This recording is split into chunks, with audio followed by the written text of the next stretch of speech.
Excellent. Let me get my phone and check this. Although I shouldn't be negative right off the bat. No, let's not curse it because it's going to actually be working properly today, as expected. I will be optimistic. Yes. Right.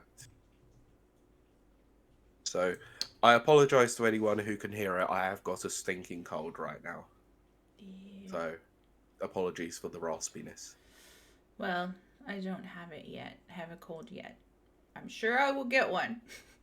Yeah, well, I said I was ill a couple of weeks ago on holiday. Oh, I yes. I think that was the start of it coming. Oh, right. Because I had it all, like the headache, the low energy. Oh, gosh, yeah. The cold sore on my lip too, which is usually a huge indicator. And then I was fine, and now it's all back again. It's like, ugh. So I spent the last couple of days just feeling like death warmed up.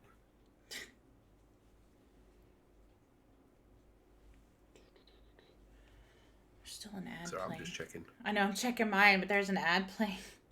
Yeah, mine was too. And now I've got buffering for some reason. Oh, no. Well, I mean, the ads oh, no, please don't be buffering on mine, please. Oh, cool, yeah, the sound levels are fine. That was more of what I wanted to see, because it was having a moment. Gosh, my hair looks terrible. So that's cool.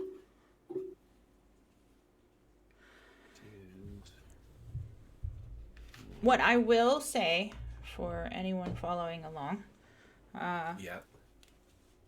I turned my Windows updates off, and good. I so far have only had one crash, which may have been from myself. User error, operator error. Yeah. And so far so good. Fingers crossed. Yeah. Touch wood. Yes.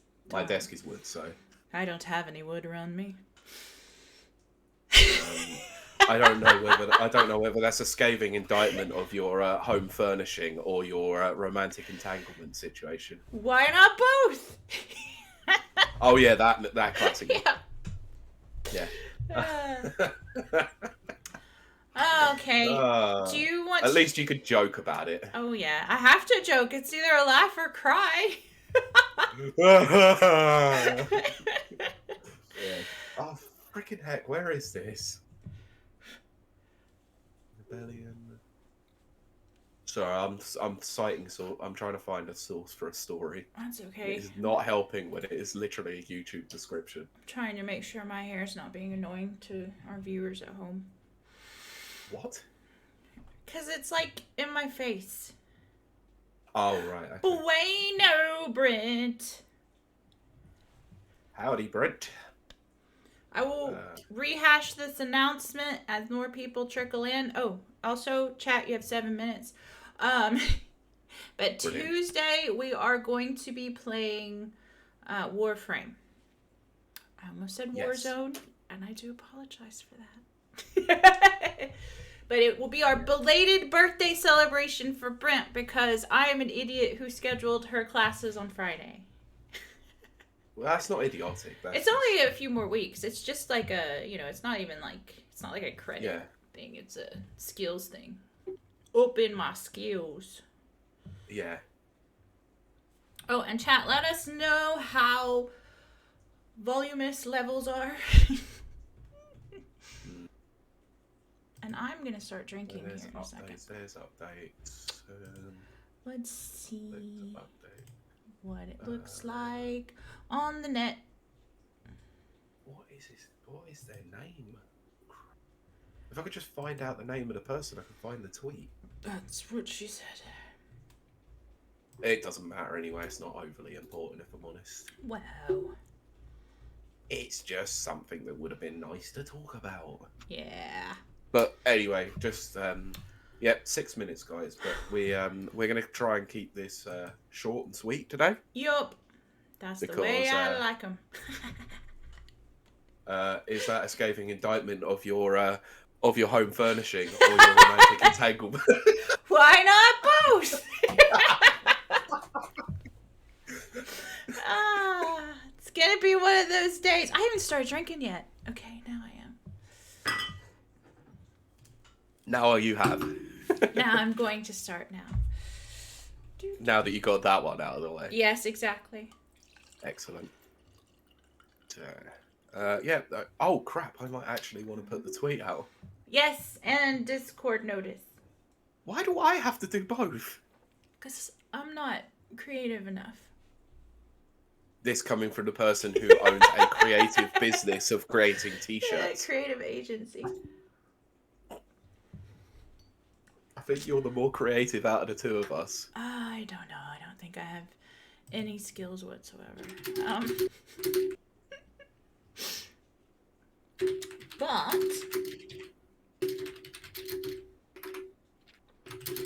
I will attempt a Discord post. Oh, that's why I can't do it. Why? Because it will mess up my streaming. Oh, right, okay. Sorry. I do apologize.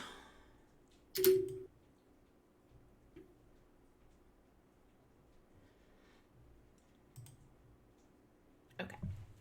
I think that's good. Well, chat, as we wait for you guys to trickle in, because you have 4 more minutes. How have you guys been this week? What are you playing? Do you all have colds like Pete has a cold? And I think that's all the questions I have for you right now. Okay. Just so you know, it definitely is not COVID. Yes. Definitely is not. Right. Because I can still smell and I can still taste. Very good. But you know what's weird? Otherwise, I wouldn't be drinking this glorious cup of tea right now. Right. Righto. Ooh, very nice. Brent was able to attend a small card game tournament yesterday. I'm going to assume you mean in person. I would think so, yeah. That's awesome. And what card game was it? TGS? Cards for Humanity. No, TGC, I think is trading card game. Yes. TCG, sorry. Pokemon trading card game. Was it Hearthstone? Is that a real card game? Oh, my thing's gonna die. Don't know. Or was it Magic? You got 4th of 4. That's okay, because I kid you not, in which one was it? Taekwondo tournaments that I used to sometimes go to, there was only 4 places and 4 people competing, and it was 1st, 2nd, 3rd, and 2nd, 3rd. So. And 2nd, 3rd? Yes! I don't know why, but I have 2 trophies that say congratulations on 2nd, 3rd place. Excellent. Well, okay. Right. A class-based non-TCG, sorry. Right. Oh, okay. Called Flesh and Blood. Oh, nice. Cool. Not heard of it before. I'll take a look into it. Brent, just to give you a little bit of an understanding of how annoying it is to go to a tournament and not do very well. Remember this. I travelled all the way from the UK to Vegas to play Smash at EVO and win 0-2. Yes, but you got to talk to awesome people. I did. It was awesome. Sometimes it's just the experience. Look, I love the event. It was fantastic to go to, obviously, before finding out that one of the guys was a bit of a creep. I know. Of course. I know.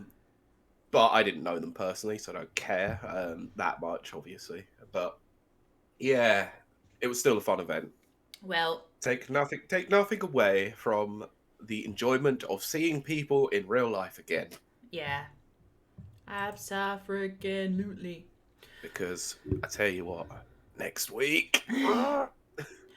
It's weird because I'm kind of divided. Like, I'm a little bit jealous, but I'm also still terrified. So, look, I will tell you this. As someone who's obviously had to go back to an office recently, right. Like, it was terrifying. It absolutely was very anxiety-inducing. And right. I think I remember messaging you at 8:30 in the morning going, oh my God. Yeah. Oh, and the rest of Discord as well. Yeah. But look, once you get through it, you're fine. It's like riding a bike. Well... Or being the village bike. Oh, Pete, that's so wrong.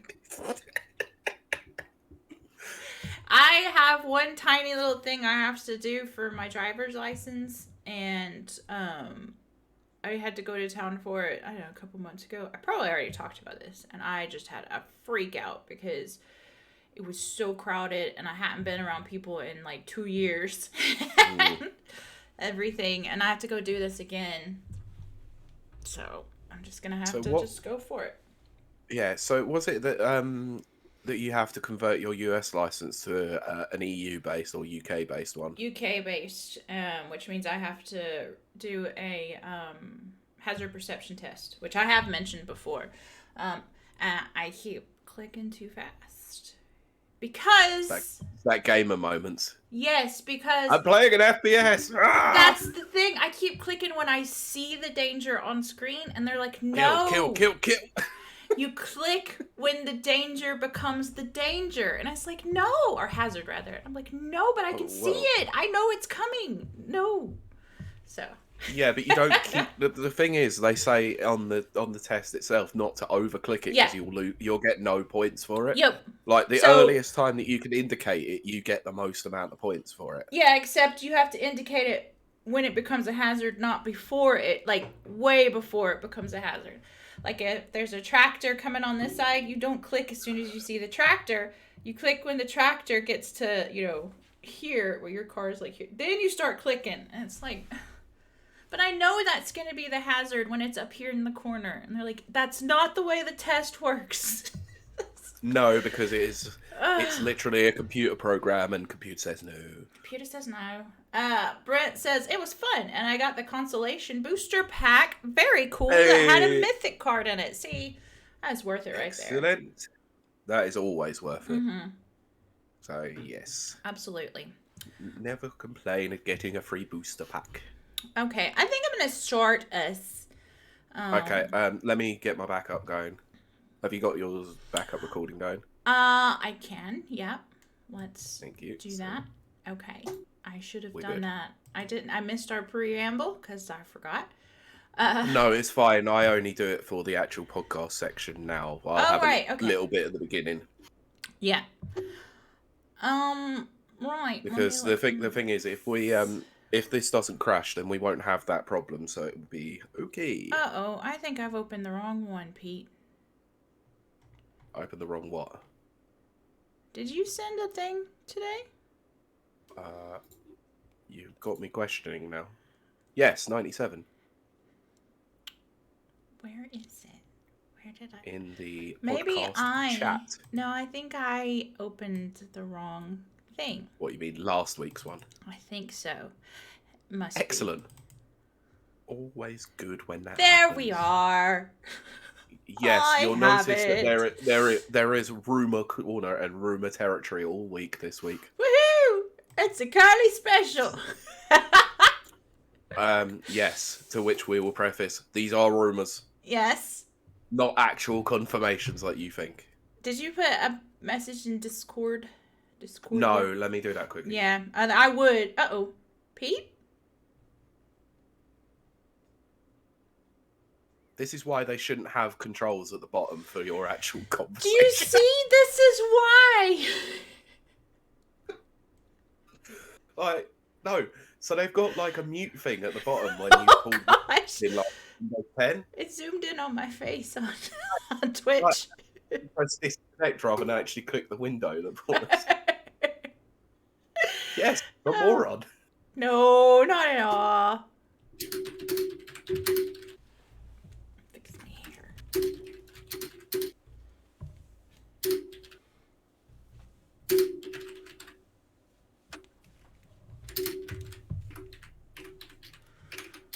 There we go.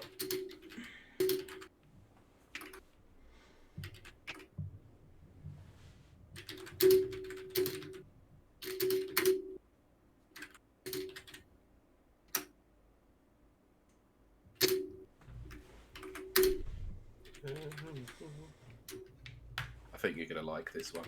In fact, I think we've actually got our title for the episode with this. Oh, good. You know I can't see it, though. You'll have to read it to me. No, because I actually hadn't tweeted. Actually, hadn't put it out yet. And I put, we are live now, about to start recording Kiley's Rumour Zone, also known as episode 97. Yeah, very good. That's good. Yeah, I think I'm just going to call the episode that. It's a Green Hill Zone beginning.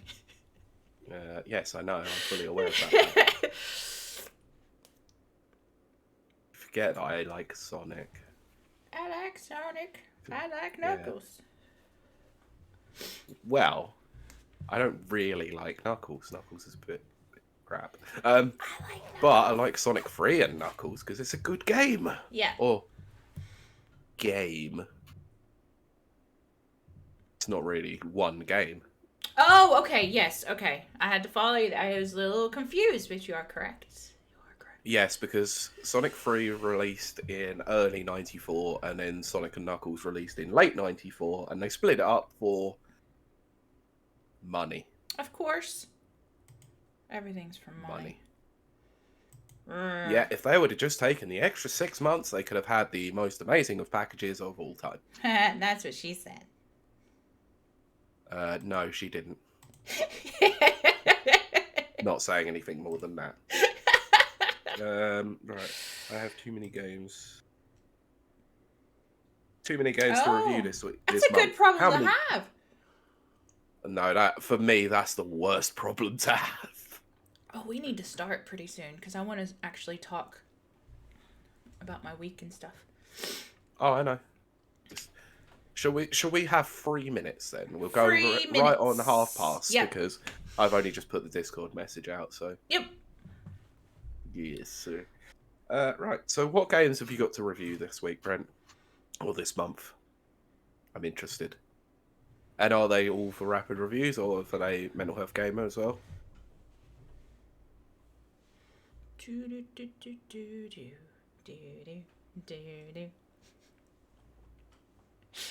I now have Green Hill Zone in my head. Yes. Bone marrow. Ugh. Yeah, that sounds kind of horrible. Unless you're making soup. I was gonna say, it's actually good soup, though. I know. I've never had it myself personally, it's good. But I know it's an ingredient that is sought after for most. Especially beef. Yeah. Oh yeah. Yeah, there's something that my mum usually does over Christmas when we skin the turkey. Mm-hmm. You know, a couple of days worth of turkey, then she like literally sticks a load of it, the bones and stuff into like boiling water and that takes all the flavour off it, makes soup out of it. Oh yeah. Oh, I can't wait to cook again. Wait, you have your own house with hardly anyone else there, and you get food delivered. You could cook anytime you want. But I like cooking for people. Oh. It's very I was about to say that wonderful word again. Self-satisfying when you're cooking for yourself and it's just not the same. That's what she said. Yeah, exactly. I'd rather cook for someone else and watch them enjoy it. Oh, trust me, don't worry, I get that enjoyment as well. Yeah. Because Rach comes over quite frequently and I cook dinner for her and it's always quite nice to see. So Deadbeat has arrived on the scene. Typical of Deadbeat Punk to always come in the most ludicrous and audacious way possible. But we love it. Right, so he's got BPM, Greek. Oh, I've got Greek to play as well. I need to play that. What is Greek? And why is it spelled that way? Don't know. Hell Let Loose, Pumpkin Jack, Chasing Static, and Crown Trick for mental health gaming. That is a lot of games. That is a lot. Also, please let me know your thoughts on BPM because that game looks absolutely incredible and I wish it would come to consoles.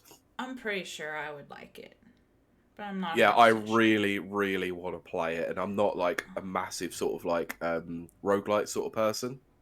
Right. But that looks so much fun because obviously being like a rhythm-based game as well. Exactly, that's where I'm like, So Greek is the name of the hero. Ooh. That would make sense. Why is it spelled like that? I don't know. I believe Greek. it's like a Metroid, some sort of Metroidvania. So. Oh right. I have it on the Switch to play myself, and I'm probably going to play it next week whilst I'm sitting in a hotel room. Oh, right. Oh, gosh. That sounds dodgy as frick. Yes, I'm decided to prostitute myself for the weekend. Oh, gosh. It's Sunday. I'm on my best behavior. Oh, right. That is quite unfortunate. That's a shame. He says, I don't think I could do BPM. Unfortunately, it's too red. Right. That makes sense. That could be a good angle, though, that it doesn't have, what is it? Accessibility. Thank you. It has problems with accessibility. Yes. Okay. Because Pete. I think that's a good angle to sort of look at it from. Yes, I agree. So. Pete, we need to start because I need to talk about things. Can you please stop praising the sun then? You can't see the top of my hands. Anyway. I know, but all I could see was that. It's like you're either doing an American football thing or you're doing Praise the Sun from Dark Souls. Praising the sun, but you can't see my hands doing their little. Oh right. You go.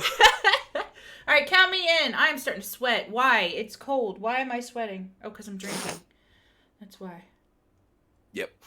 Yes, you are. So we're going to start the show in 3, 2. Welcome to Rapid Reviews Radio episode 97. Holy crap. I have so much work to do this week in preparation for 100. It was worrying when I was talking to my partner earlier and I went, oh my god, we're that close to 100. Oh my gosh, this is the longest I've done anything. But... Me too. I am your co-host, Kiley Wild, and I am joined by my co-host, Pete Beckett. Pete. Hello.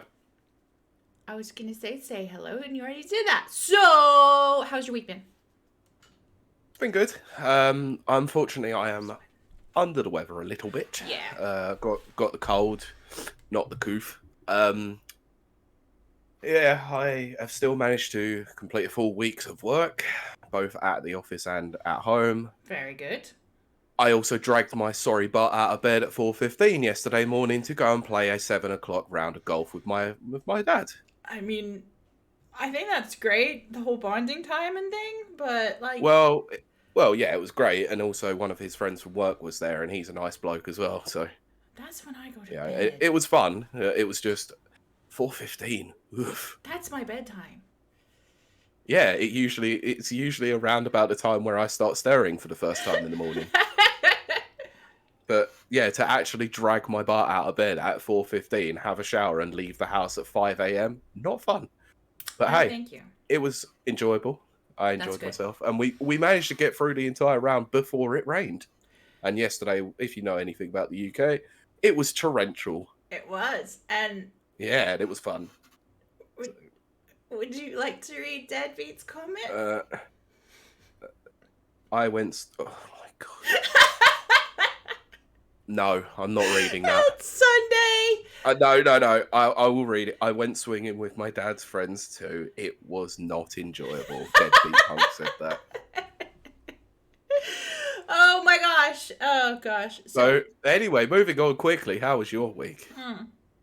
My week was actually very weird because I am starting a new self-improvement thing because that's what I do.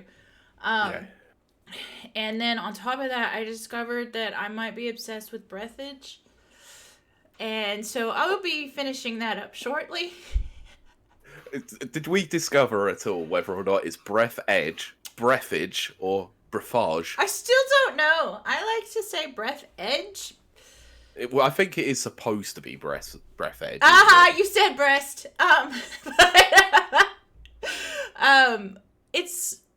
It's if you like. I know it's been said 1,000,000 times. 1,000,000th. Yes, that it is Subnautica in space, but it legit is. So I'm gonna wrap that up, and then I'm gonna start into the Subnautica Sub-Zero or Below Zero or whatever. Or Below Zero. Because it too is on Game Pass. Yes, and you didn't know that until I messaged you, and you literally, all you did was react to it with a thumbs up. Yes, I was very happy. See, that's the problem with being friends with an autistic. Yeah, and that was the thing, is I was waiting for a response saying, cheers for that. And I go back a couple of hours later, and you've just reacted to the post with a thumbs but up. a thumbs up is like, it's like, I'm very happy and excited about this. Thank you. But I forget I know. That's not normal people. No, especially not when it's like literally a chat with two people. I know. It's like... Yeah. Oh gosh, yeah. You have your work cut out for you if you want to be friends with autistic. And now you know how I've got through 2 years worth of this. It's a lot of hard work. It is hard work. I do not doubt that. Yeah, but I want to talk to you quickly about something before we obviously go ahead with the main show. Right.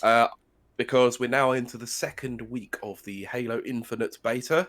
Right. And we had a little bit more time to play it, didn't we, than last week? Oh, yeah. I want to know, because we talked about this briefly off air, but I really want to know what you think now. I wish Kieran was here for this, because you and I are about to do an echo chamber. We're not an echo chamber, because admittedly, I'm not that much of a Halo fan. You are. So I went into this a little bit more fresher than you in terms of multiplayer, because I hadn't played a multiplayer Halo since ODST? Yeah, I think that's what you said before. Yeah, I think I might have played a little bit of Reach, like a couple of games, but didn't enjoy it. So, oh god. He is, look, Deadbeat Punk, he is still actually alive. In the volcano. No. What, you mean that I literally did a Kazuya and chucked him off a volcano like Hey Hutchie? Yeah. Okay, cool. Yeah, he's stay on topic. Why am I staying on topic? Have you never watched a show with me and Kylie? We never stay on topic. Never watchers. Anyway, so yeah. Yeah, I do think we're going to have a little bit of an echo chamber in some respects here, but our experiences are very different in this. That they're different, but they come to the same conclusion. Yeah. So, can I just let you know that I had the multiplayer pre-installed, ready to go for December? Yeah. Not anymore. Yeah. I deleted it. I still have it for me, but yes. When Pete deletes games, that's a pretty big indication. Yeah, because despite Forza Horizon 5 coming out at some point, Forza Horizon 4 is still there on my hard drive, ready to play at any point that I want. Right. Because it's a great game, but But admittedly, I did download a 10-hour trial of a game because someone asked me to download it, and I absolutely ashamed that I did, and I won't tell anyone what game it was. I still can't believe you did it. But disappointing. Yes. So I no, that's because I was waiting for ages for a particular someone who shall remain nameless to appear either on Destiny or Halo, and never did. I never even got a message. It's crazy. Friday, I got home at like 9:30, I think, which is later than normal anyway. And I crashed. Oh, I was long done by then anyway. Oh my gosh, I crashed out. I never do that. And I like jump at the chance to play Halo. I don't care who you are. You say, hey, or any multiplayer really. But I just crashed out and then woke up the next morning and I was like, holy crap. But, clear indication that you needed sleep, you'd exhausted yourself mentally through your class, and fair enough. Being around humans again. Oh, gosh. Is it in person then? Mm-hmm. Yeah, I have to go. I have to go to the next little town over. Okay. But it's so pretty. I don't want to give away too much. Okay. Yeah, of course. It's just very scenic and very pretty. That sounds like most of Ireland. It is. I'm not gonna lie. This place is gorgeous. What was I saying? Oh, so Halo multiplayer. Okay, here's the thing. There's a lot better multiplayers out there nowadays. I agree. I think... I don't know. It's just hard to say, really. I find that there are much better multiplayer games out there, even though I'm not the biggest multiplayer fan. Right. I'm not good at PvP. I'll be the first to say that. I am a PvE person. almost said P and V. But PvP is fun. Yeah. I just read that. I'll read that. Yeah, read it out so people don't know why I paused. Okay, so it's Deadbeat Punk put lovely place, awful people in Ireland. No offense, Kylie. Well, we may know one of them currently in the chat at the moment. Oh gosh. Hashtag no beef. Beef stroganoff, man. What was I saying? I forgot what I was saying. Yeah, you're more of a PvE person. Right, because even though I enjoy PvP very much, I get really, really nervous and my hands start sweating and I get like really amped up. Whereas like if I'm going up against AI or computers or whatever, I'm just like calm, cool, collected. It doesn't bother me. It doesn't even. Mm-hmm. But I guess just being up against other humans or something because they're unpredictable. I have no idea. But I guess it's the unpredictable nature of it. Yeah, and then all of a sudden, like, I can't work my controls. I do stupid, dumb stuff. I blow myself up with grenades. So the thing with Halo is that it's very clunky to switch weapons, and I don't know. I mean, yeah, I'm glad it's there, but I'm really looking more forward to the campaign.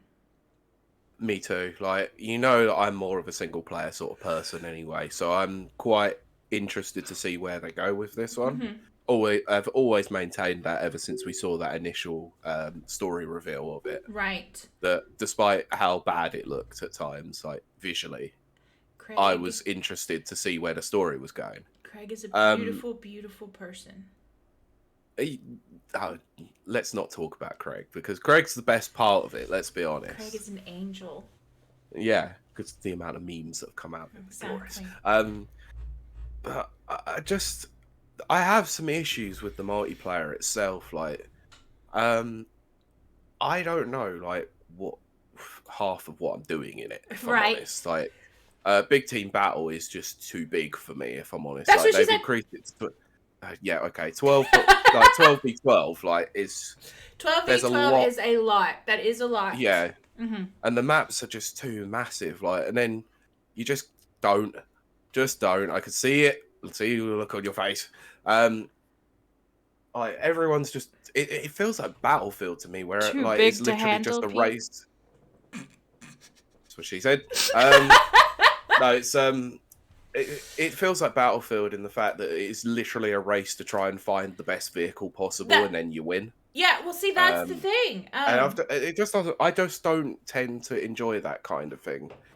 And I mean, I think that it's another one of those things where maybe with lots of additional practice and playtime, if you develop like an alternative skill for a different weapon, a weapon that people aren't good at, if you develop that, then you can have an advantage. But otherwise, it's people going after the same weapons, the same vehicles. You know, like that a couple weeks ago when we were all playing, and the guy with was it the Banshee, I think it was the Banshee. Yeah, it was either the Warthog, the Banshee, or the Mongoose. One of them, I can't remember. I want to say Banshee because I ended up blowing him up. Oh, yes, it was, because Kieran then ended up taking down the guy with the Banshee, and he was very, very proud of himself. Sorry, Banshee my down. bad. Fine, you took down the guy with the Ghost. Oh, yes. Banshee's the big flying penis ship, and they don't have those. Jesus Christ. But no, the Ghost. I took it down, and I was very pleased. But he was like just camping on the spawn point, just killing people. And it's just like that takes all the fun out of it. Yeah, it's like, to me, like, this is one of the things that I think Splatoon had done really well. Like, the fact that they had seen that there was a lot of problems with the first game with people spawn killing. I hate that. So they literally took the spawn points and sectioned them off so you couldn't even get anywhere near them. I like that. And I think that was quite a nice idea. Yeah. Too many games just don't do that, and you find that a lot of people abuse the spawning like too much. Spawning.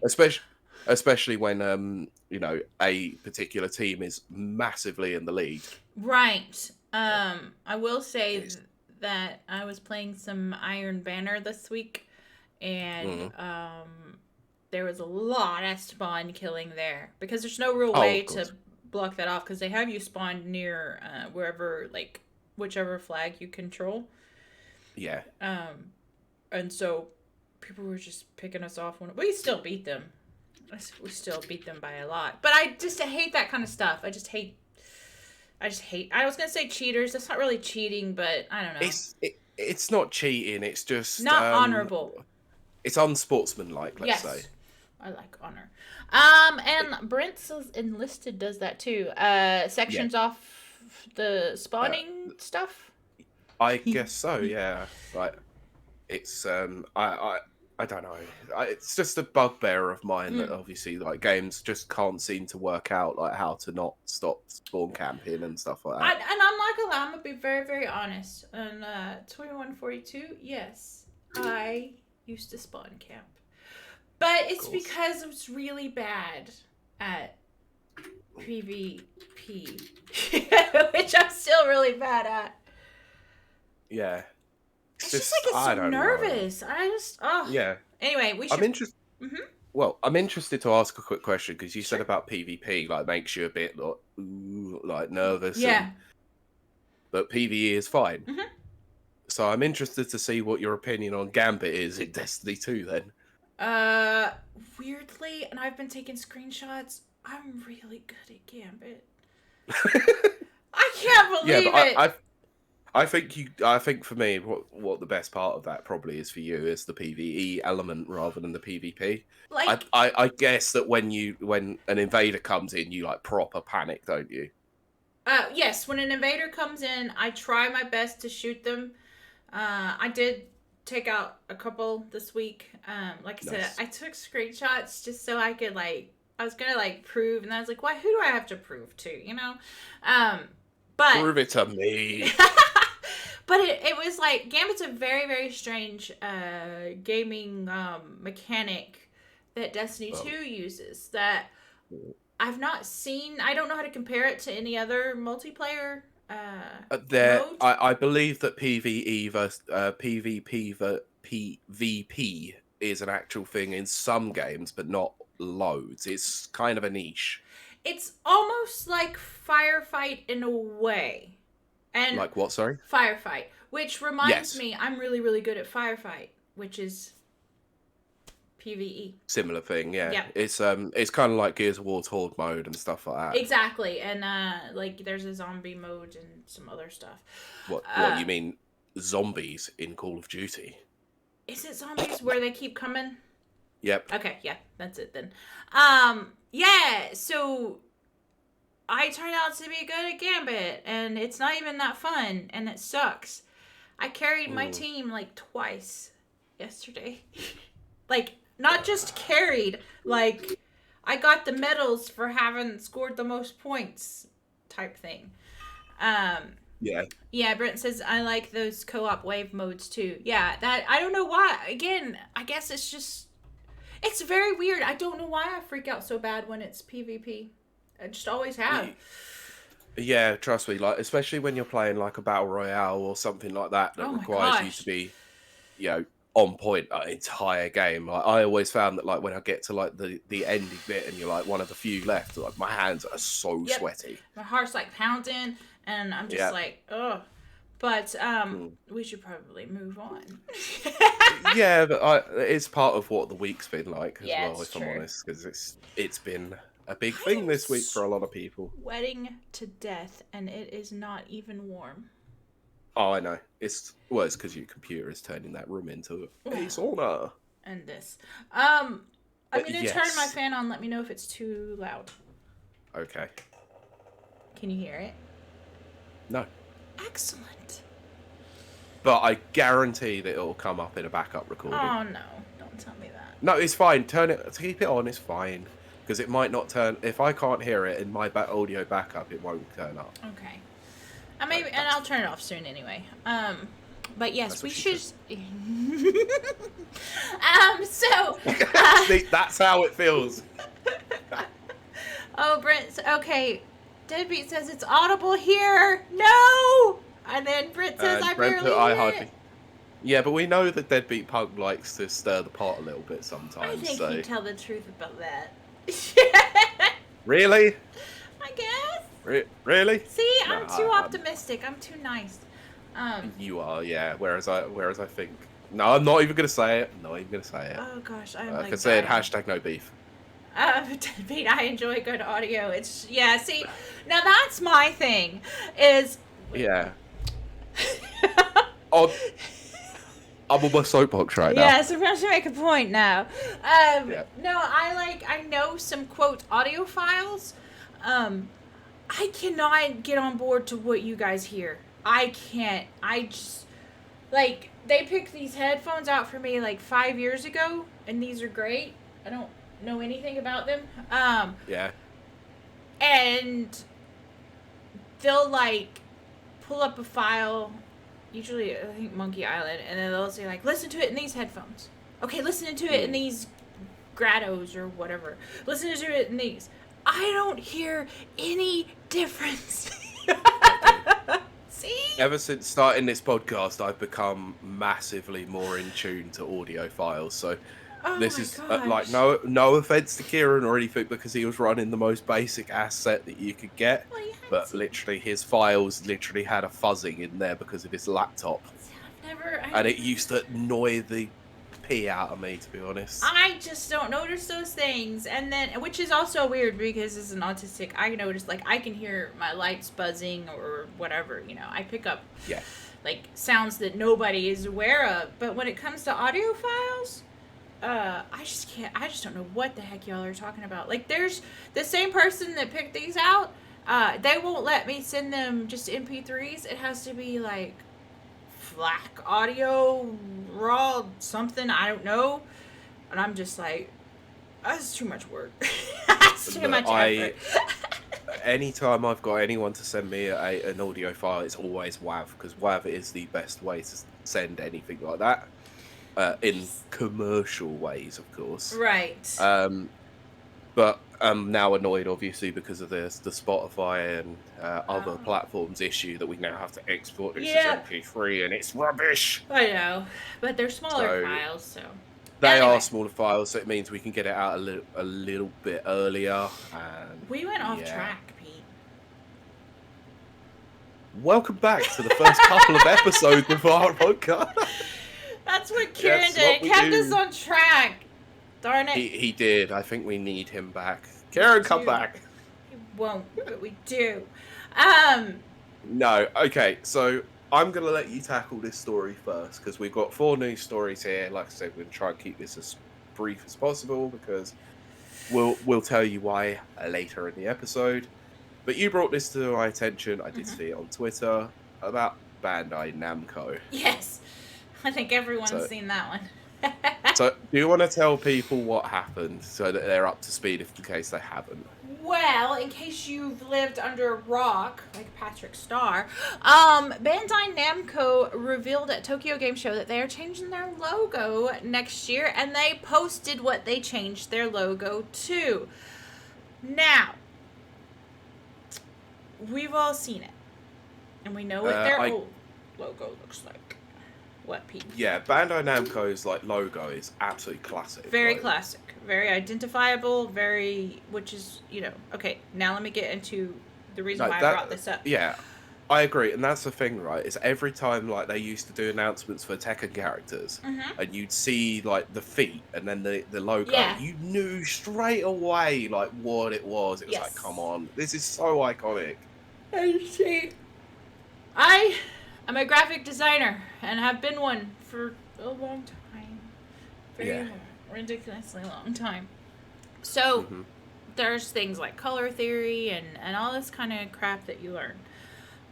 This logo defies all of those, because they took what was just an identifiable brand, and then made it this weird pinky purple color, which, don't get me wrong, I like it as a color because it's me. It's a nice color. Yeah. But as brand branding or a brand's logo, it's not right. The color that they're using is, like I said, it's a pinky purple. It's usually used for preteens. Yep. And it symbolizes fun and vibrancy and that kind of thing, which, I guess that's what they're going for, but they've put it in a thin line around text, which makes it look almost like a WhatsApp or, a messaging. Yeah, and obviously based on what I'm looking at now, it's on a white background as well. Yep, and it's got a weird little, almost like it's a message window, like a little... Yeah, it looks like a speech bubble, doesn't it? Yeah. Like you get on WhatsApp. And then read the terrible tagline that makes no sense to me. Fun for all into the future. What the frick does that mean? I really thought you were going to swear there, so I'm glad you didn't. I caught myself. It's Sunday. I don't swear. Jesus is watching. But...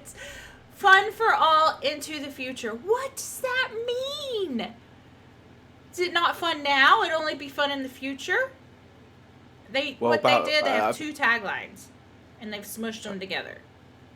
Yeah, they've got two different sort of they've got two different kinds of logos. So you got the one that's like on one line, and then you got like a double up like that. Right. And they look awful. And it has weird capitalization as well. Yeah, I've always hated this about companies, if I'm honest. Always looks very strange when it's all capitalized. You need to go with one or the other, and they've done some weird combination of some words are capitalized and some aren't. Especially, fun, all, and future are capitalized, but for, into, and the are not. Yes, which confuses me. That's a very old style where you don't capitalize the quote-unquote articles, is what those are called. But we're talking that's mega retro, out of style. Not even retro, it's just out of fashion. And so it is very strange as a designer to look at that and think... Yeah. What? So I'm just looking at these top stories on Google because I had to get the image up. Right. Polygon's article, literally headline says, Bandai Namco has a new logo that looks like Twitch's. Eurogamer's one says, Bandai Namco's new speech bubble logo represents Japanese manga culture. And Push Square says, Bandai Namco reveals new logo. Everyone hates it. Yes.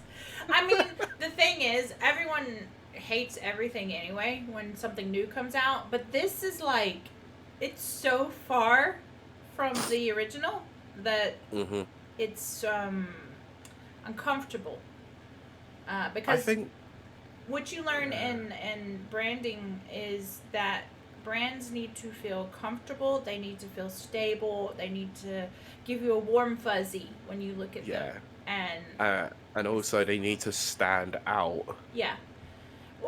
Or not, it depends. It depends on what the depends on what they're in. As a gaming company, you probably do want to stand out.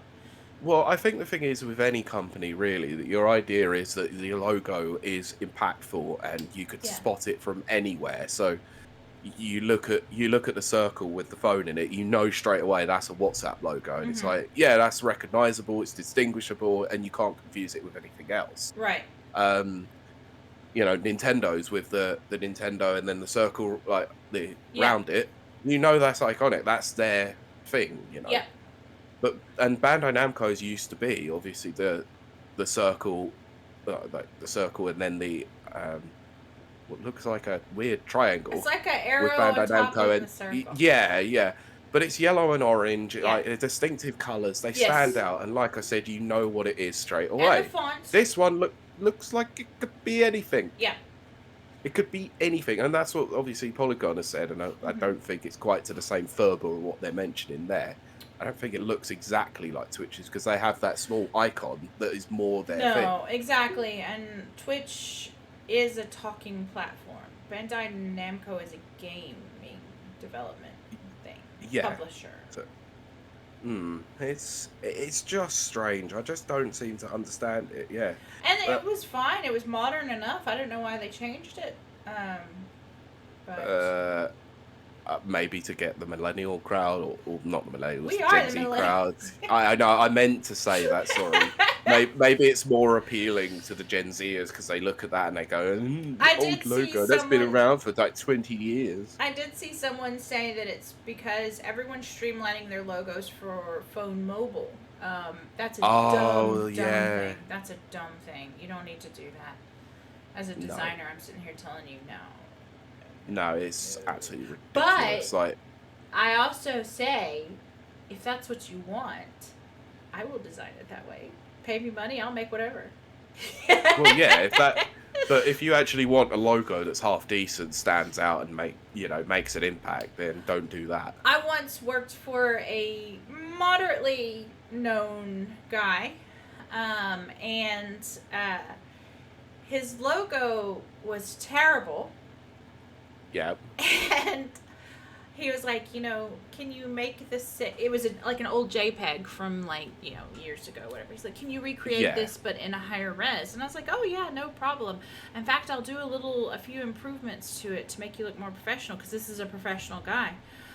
He's a performer in Las Vegas, and so I sent him a nice, slick new logo, and he was like, oh no, I don't like that, let's just keep the old one, just make it higher res. And I did it. I mean, I got paid for it, and I did it the way he wanted, but holy crap, did that look terrible. And that's on him, not you. That's what I'm saying. I'm like, the people that design this, I'm just like, as long as you got paid.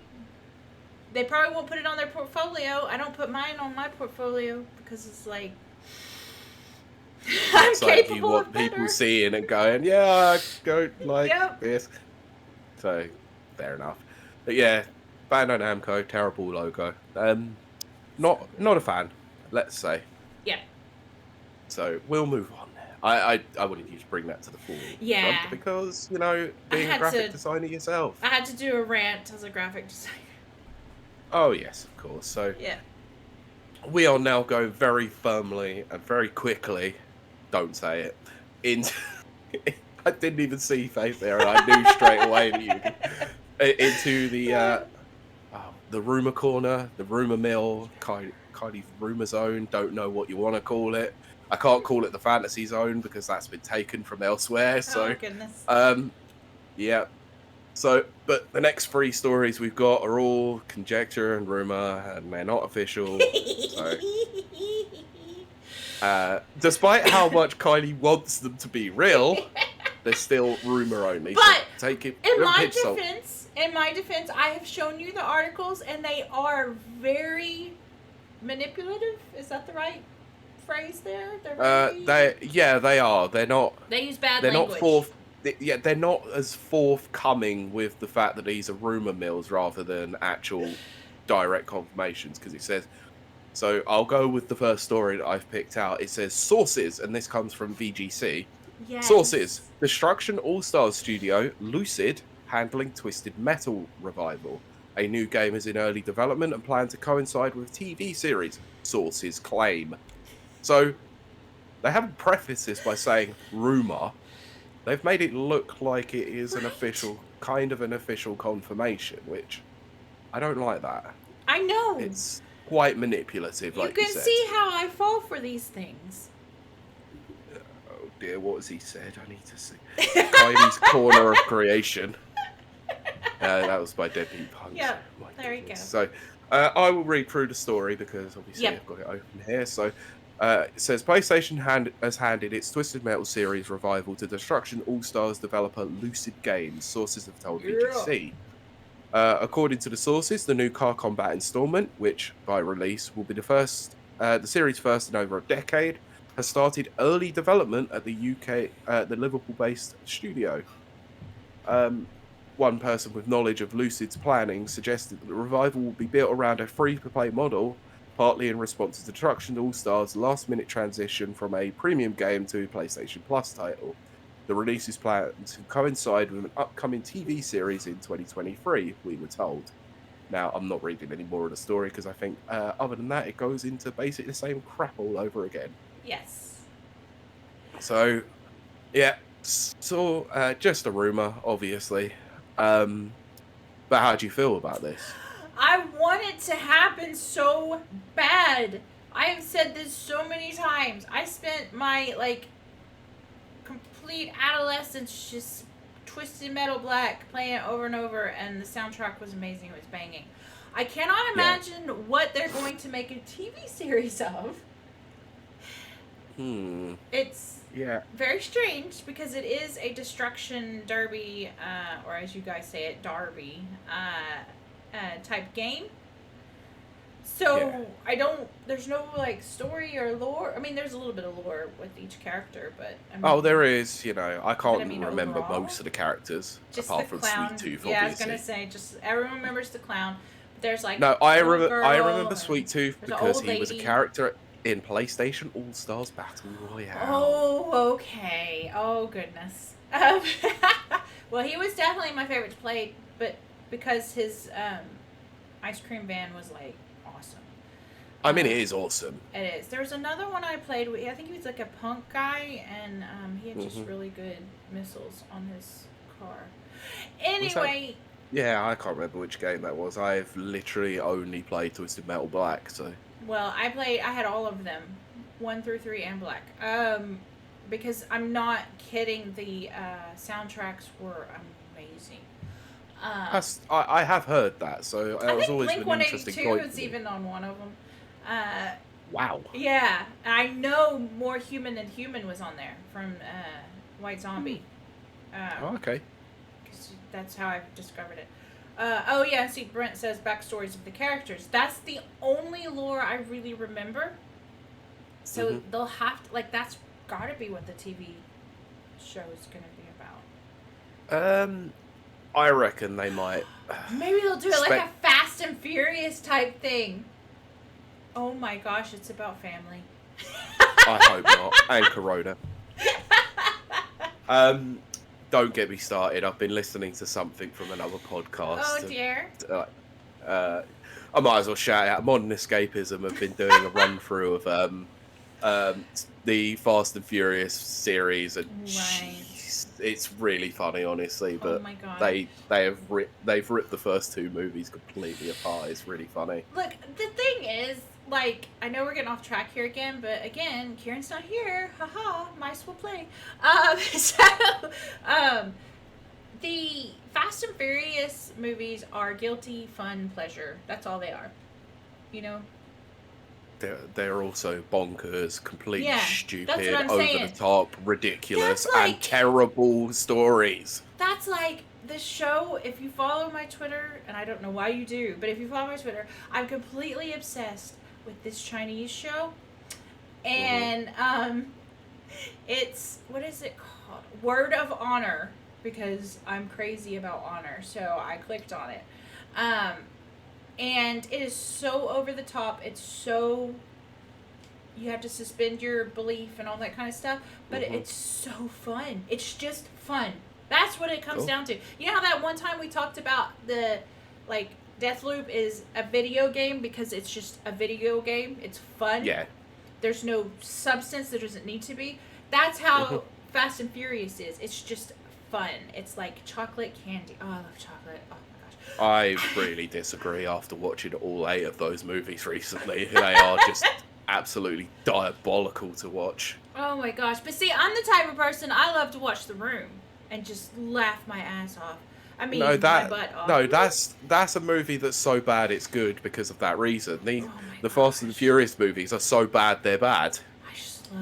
I love being and they make no goddamn sense. So I've watched Planet 9 from Outer Space. I used to watch all the Mystery Science Theaters 3000s. Oh my gosh, I need to find those again. And Deadbeat says, can't even focus on her own rumor section. Of course not. You know Kylie, you know what she's like. She gets distracted by bright lights and fluffiness. Ooh, I'm like shiny. Yeah, so, yes, exactly. What were we even talking about? Twisted Metal. I don't know what it's Twisted, about. Either the Twisted Metal series and the subsequent game that is rumored. It's totally coming out, and I am going to stream it. Speaking of which, before we move on to the next one, I would like some feedback. I may do it anyway. I'm thinking of streaming Outlast 2 for Halloween. For Halloween, but it'll be once a week because it is a long story. It's purely. It's not like I was gonna say it's not scary. It's not scary to me. It'd probably be scary to other people, but the story messes with my head like so much. So, chat, future listeners, VOD listeners, or watchers rather, let me know, and I will start streaming that weekly. It's a mind F game. Yeah. I like it better than Resident Evil. Okay then, if we're going on this, I might as well tell you that I might be picking up the mantle of Kieran's Halloween streams. Oh yes. Because I bought Dead Space. Oh my gosh. Yeah, see, Kieran was gonna stream Dead Space, but he's like got a life and has to do important stuff. But Alright, calm down. I know it's important and it's much needed. And we respect that and support you. But that does mean that Dead Space got left out this month, so yeah. he might. Well, I've got it on Xbox, so it's already downloaded. Installed. So I might give it a try. Well, I haven't played it yet before, so. Brent says, Plan 9 from Outer Space? That is a horrible movie. Yes, it is. It's awful. It's terrible. I love it so much. And then Brent says, do it. I will restart my streaming this week, Pete. So there you go. Good. So I love spooky streaming. Yeah, I will try my best to start it this week or next week. Or not this week. You know what I mean. Also, I want to recommend, make sure it's not on our list of stories, yes.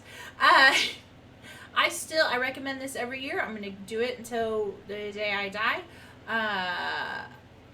Layers of Fear. If you like narrative-driven stories, narrative-driven thrillers, because it's not really a jump scare. It does have this one part that is hilarious. It was not supposed to be funny.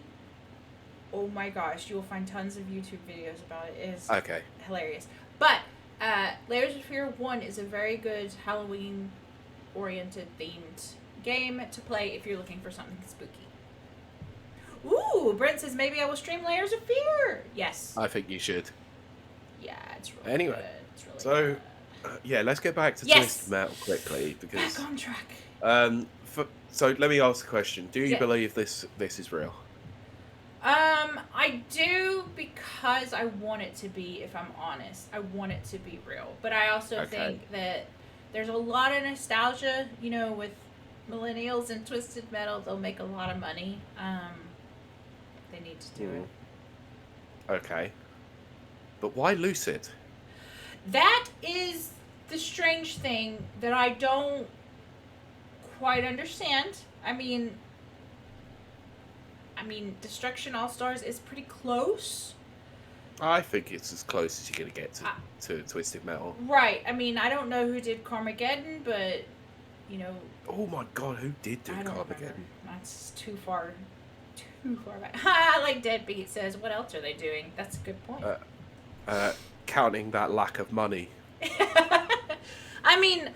From Lucid's point of view, absolutely, I would jump at the chance because it's a well-known franchise. You got an automatic fan base built in. Like, I'm there, day one.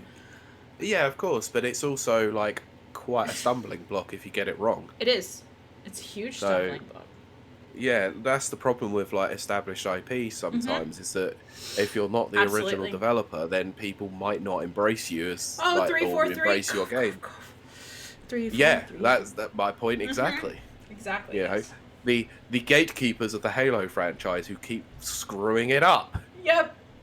So, yeah, that's anyway. But I'm going to weigh into this. I don't actually think this is real.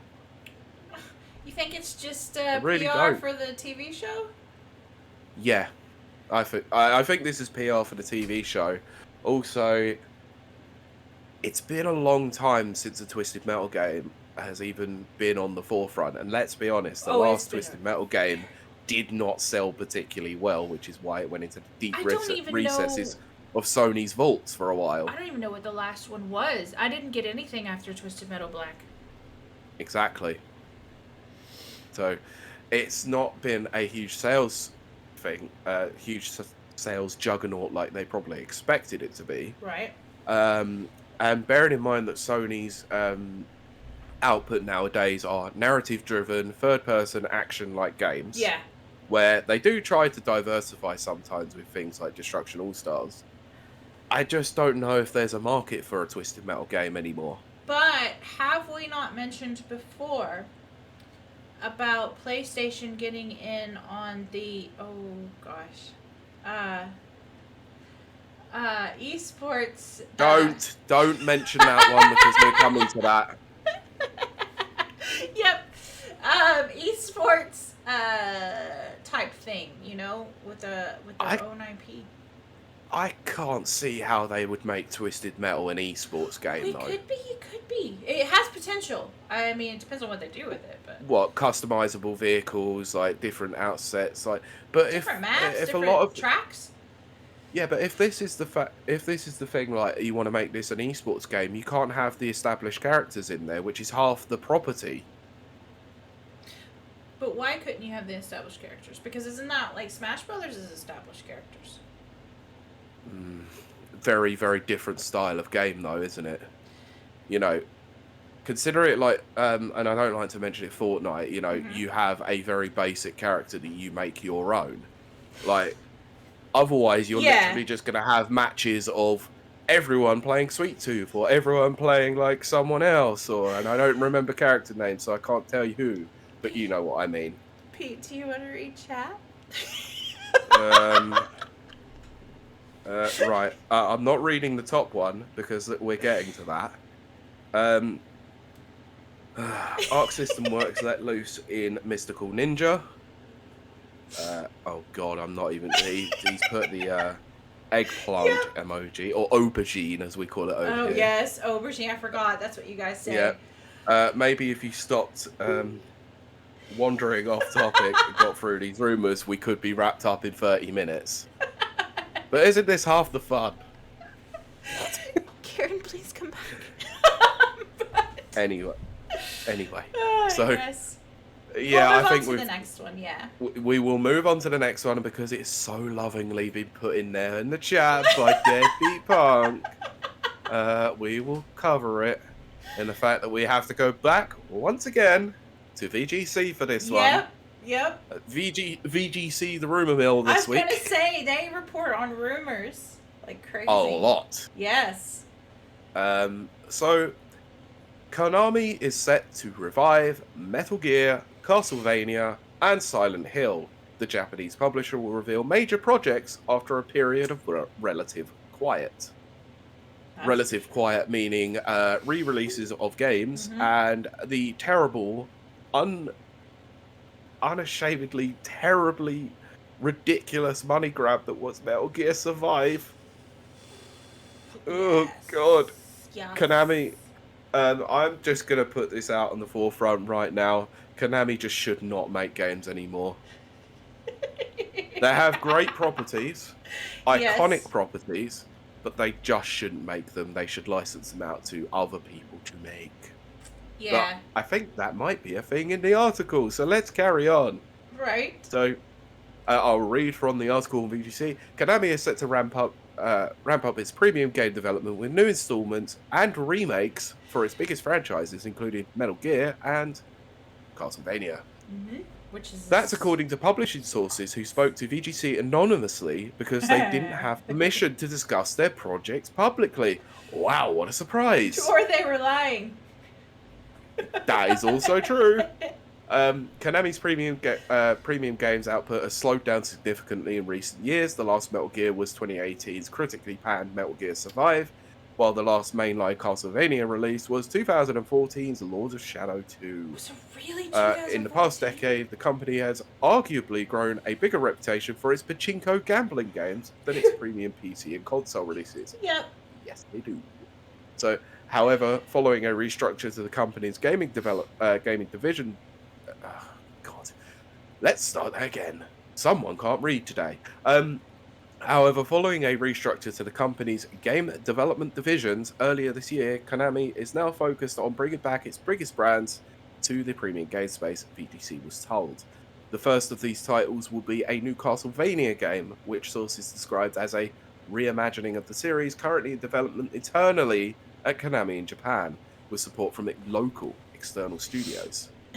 There's been much speculation that Demon Souls studio Bluepoint could have been working on the remake of Metal Gear Solid. However, the BBC was told the series is actually being worked on by an external studio, Virtuous.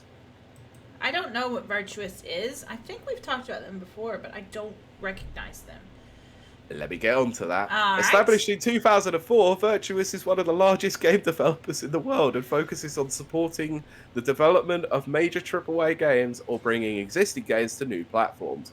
Recently, it worked on the Switch ports of Dark Souls Remastered, The Outer Worlds, and the BioShock collection, as well as contributing art and content to blockbusters such as Battlefield 1, Uncharted 4, and Horizon Zero Dawn.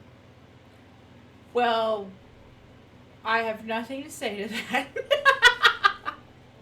I just don't remember them. Yeah, 2 seconds. Yeah, we're good. Sorry, I had a moment on the Twitch there. It just network errored me. So. Oh gosh. Okay. Yeah, I know. That was a bit weird. So please let us know if you can still see and hear us. So yeah, for those watching live, which is weird. Anyway, so obviously Virtuous reported to be working on this on one of the games.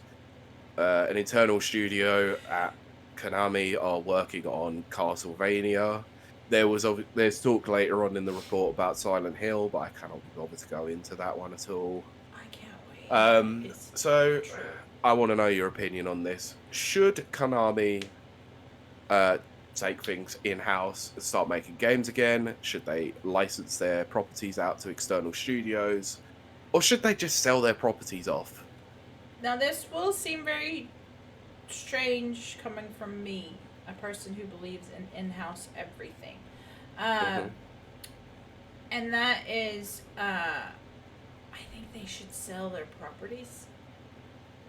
I think it's time. I think Konami... I'm 100% behind you on this one, but they won't, because obviously Silent Hill and Metal Gear get pachinko games made out of them. That's the thing. I hate seeing them sell these characters off the way that they do. But I mean, if I was in charge of everything in the world, I would think they need to sell those IPs off, but they won't. I've also just realised an error in this article, right? Oh, right. Go back to it, because they've made mention of something. Konami's premium games output slowed down significantly in recent years, the last new Metal Gear.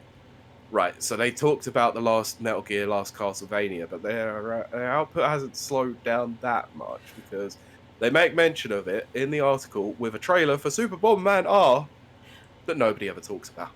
Right. Well, that came out in 2017. Oh my gosh. Oh my gosh.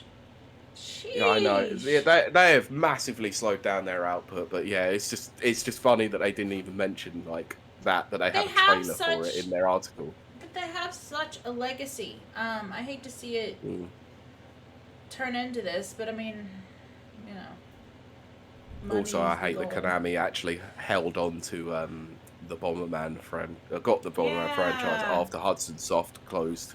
Oh goodness, Hudson Soft. Oh goodness. Oh, I know. Hudson Soft are awesome.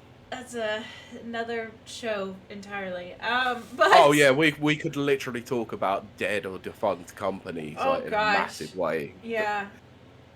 But hey, so you want to check the chat? Yes, I do. It was just that they said little buffering, but not too bad. That's all. So that's good. And then what did Deadbeat say? Sorry?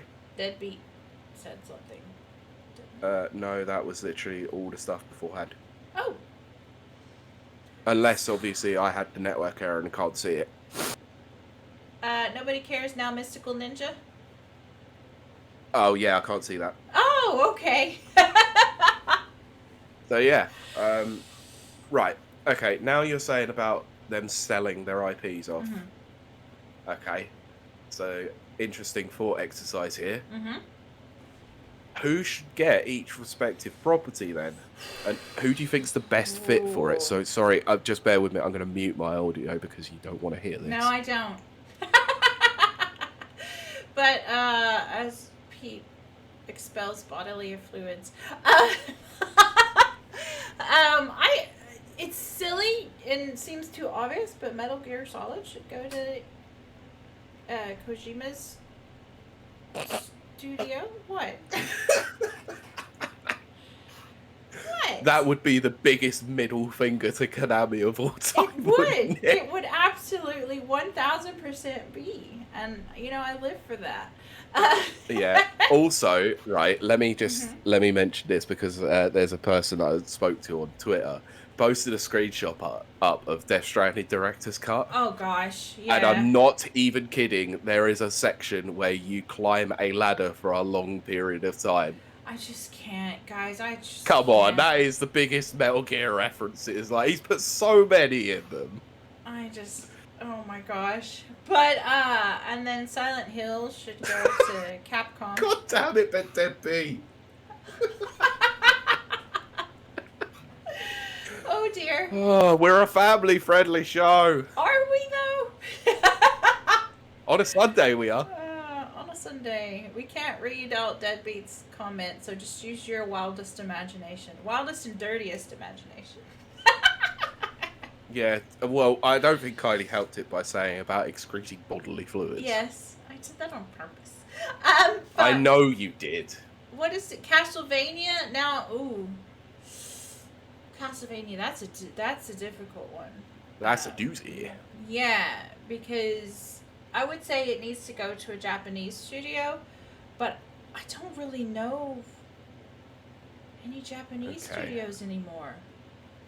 There are a few still, obviously, but not the big ones that used to release to the West. No, that's true, actually. So it's very strange.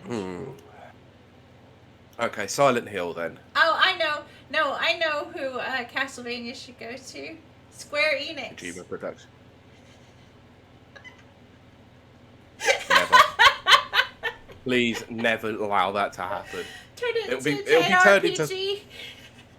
Yeah, it'll be turned into something like Strangers of Paradise Final Fantasy Origins, for Christ's sakes. What the heck is Strangers of Paradise, by the way? That looks insane.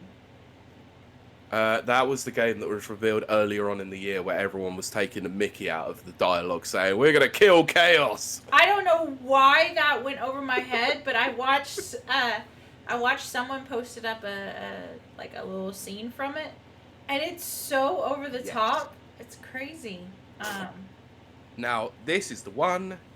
Oh my god. Oh, that would be insane. Oh, goodness. There's two that have come in, which I absolutely 100% agree with.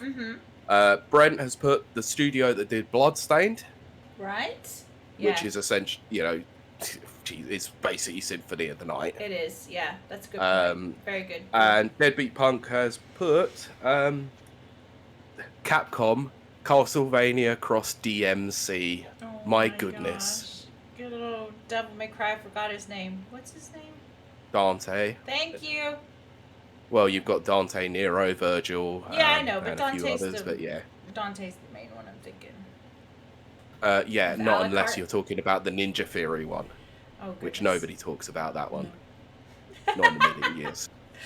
But yeah, I have to agree with that. I can see it. I like it. I'm 100% agreeing with you that actually Metal Gear Solid or Metal Gear franchise should 100% go back to Kojima, the father of, the creator of the actual series. The daddy. The big man. I can't really think of who I'd want to have Castlevania handled by, to be honest. I'm not as familiar with the Castlevania games as most people are, so it's quite difficult to me to say who should be involved with it. You know who would be good? And I hate this because I love Castlevania. Is it From? FromSoft. Yeah, FromSoft. That's who does Dead Souls and stuff, right? Ooh. Yeah. So basically like Castlevania Lords of Shadow, but Dark Souls style. Dark Souls, yeah, exactly. That actually would be kind of interesting. Like, yeah. The only problem with that is that I find that the Dark Souls game, well, the Soulsborne games are quite light on story unless you're looking for them, and Castlevania is hugely rich in lore and everything. So it'd be quite difficult for them to translate that into a Dark Souls like style game. Right. If the rumors are true, actually, like on Silent Hill, I think Bloober will probably be the better studio to work on a Silent Hill game, because their remit is horror games in some degree. But I'm also gonna put this on the hands of another studio, which are well known for working on a particular horror franchise, Tango Gameworks. Right. Ooh. Oh, there's something. Yeah, the ones who made The Evil Within. Yeah, exactly. I mean, that could work. Oh no, Deadbeat Punk never. Just no. He has said Naughty Dog should get a crack at Metal Gear. Oh my god. Can we not let Neil Druckmann tackle that? Oh gosh. Ever. Can you imagine? Oh gosh, no, let's not on this show. No, not on this show. We already did enough of that in the round table about Last of Us 2. Oh, if you want to check that out, it's episode 30. Yes, shameless plugs. We got them too. Yes, you should check out our roundtable discussions, though. They're fabulous. They are fun, though. But yeah, so mate, I think we're done with this story now, because we've covered it in depth. I just wanted to go into the rumour side of things, discuss that, and just think what could someone good do with those franchises? Yes, because lovely listeners, what you don't know is that I post rumors all the time to Pete. And you actually think they're true? I don't know that they're rumors, because the way these articles are written, they're like, our sources say, and it's like, well, they're not official sources. Yeah, and that's the thing, is we get articles that do say rumour in big capital letters, but these ones haven't had the rumour. Right, they just keep saying sources, or anonymous sources, or off the record sources, and it's like, I just fall for that.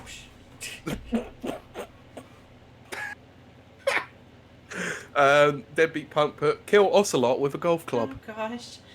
Brilliant. Brent has said, why doesn't Xbox just acquire Konami? Because I don't think they want the pachinko side of things. Ooh. Oh goodness, Deadbeat's stirring up trouble. What is wrong with him? He literally knows our entire document. Deadbeat Punk, can you please stop hacking my computer and finding out what I'm putting together for this week? Hack the world. Yeah, well, let's go on to that now. Because isn't that our last story? Brent then put, they want more Japanese studios. Yes, Xbox do want more Japanese studios on side. I'm not sure that they would want to acquire a literal gambling arm, because it would do massive amounts of reputational damage to Microsoft's I don't know. They own so much. Company. Yes, they do, including Shadowrun. Right. Which they didn't actually realise until they put Shadowrun Trilogy on the Switch. Oh goodness, look at Debbie. And then let's move on, because we're going to run out of time. I don't steal all of my sources from the small cast, thank you very much. But yes, I was listening to it this morning as well. Oh goodness. Oh. I didn't even know you were a listener. We need to talk about this, because at some point... goodness.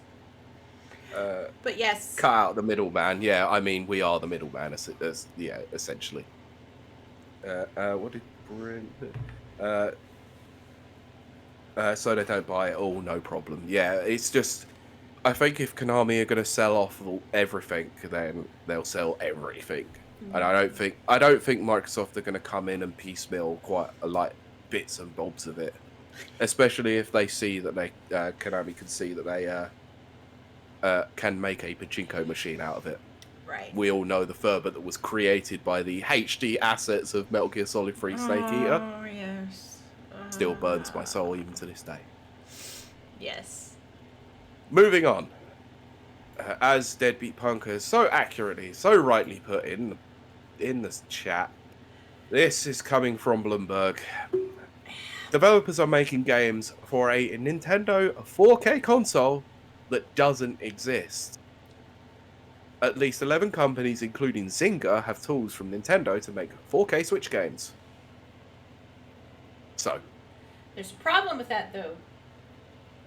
Go on. Well, Nintendo says that's not true. Well, we'll get into that in a bit.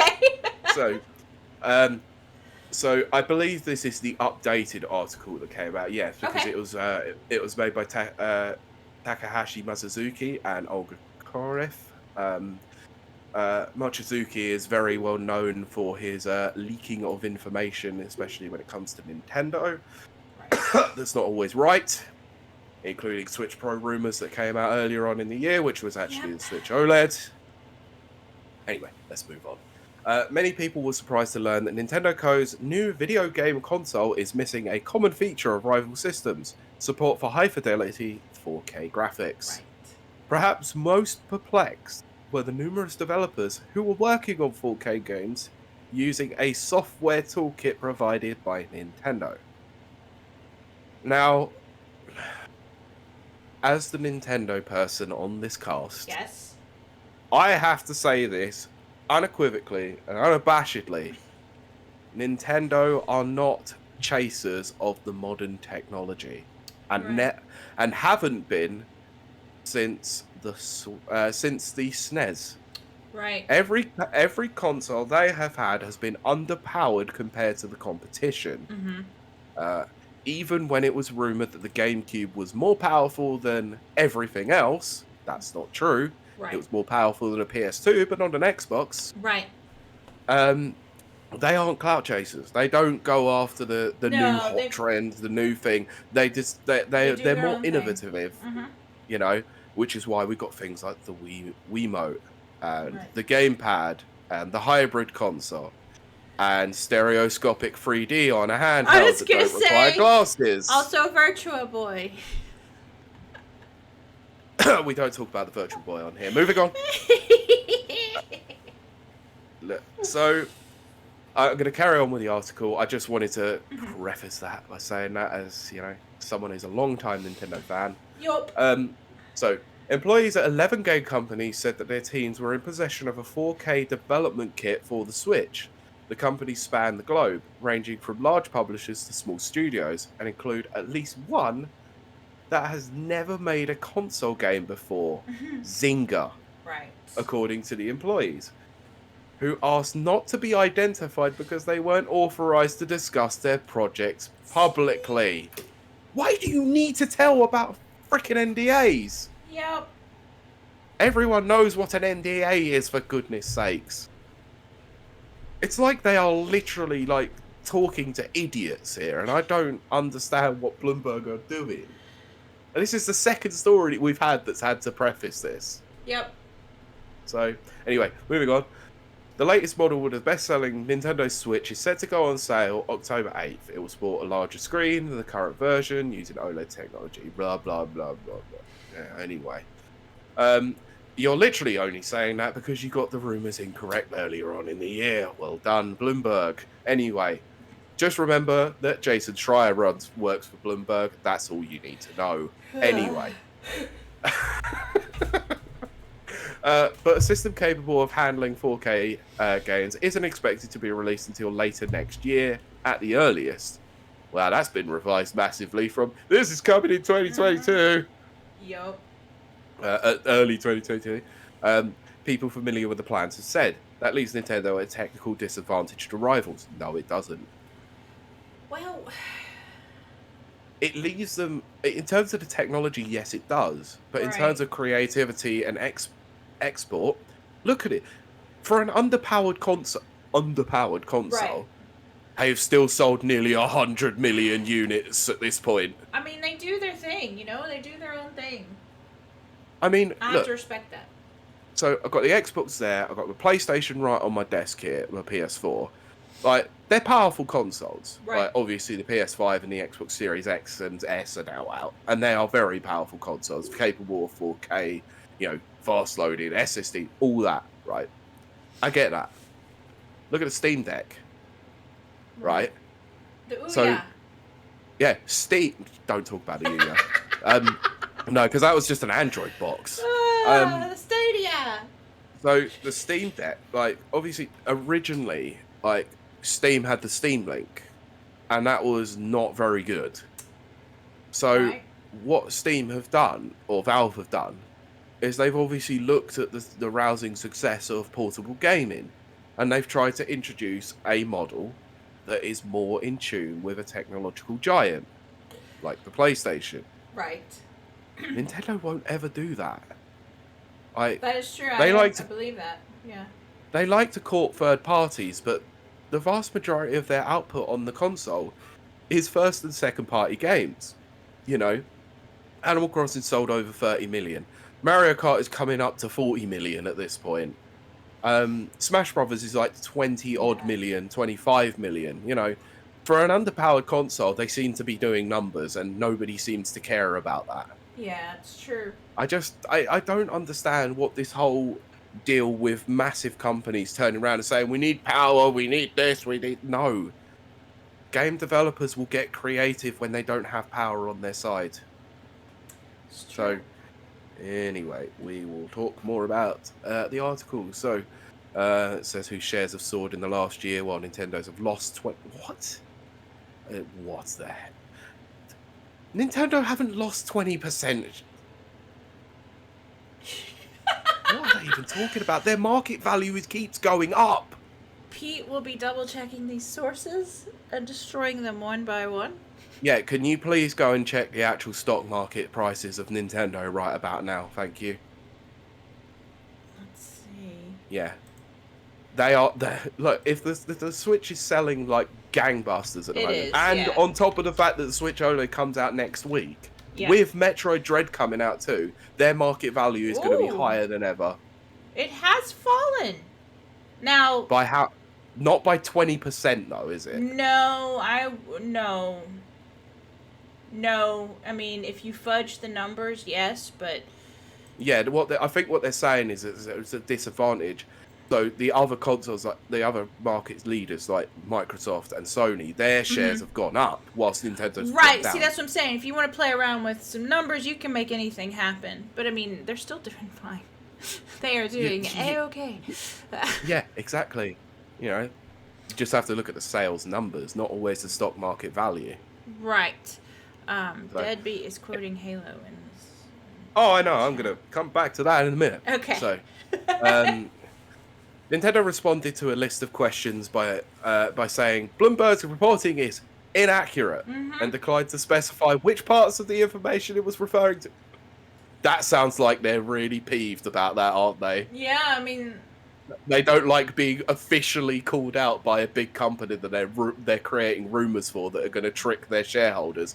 Well done, Bloomberg. Yeah, I mean, and the thing is, Bloomberg, if you don't know, Bloomberg is actually a stock market reporter. Oh yeah, they're a financial analyst like company, aren't they? Basically. I can't divulge too much, but yes, and so they know reporting stuff like this is bad.